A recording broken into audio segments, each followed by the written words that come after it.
भक्तावासं स्मरिन् नित्यं आयुः कामार्थसिद्धये।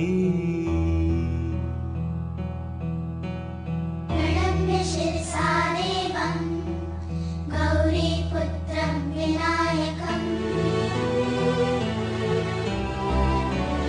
भक्तावासं स्मरे नित्यम् आयुः कामार्थसिद्धये।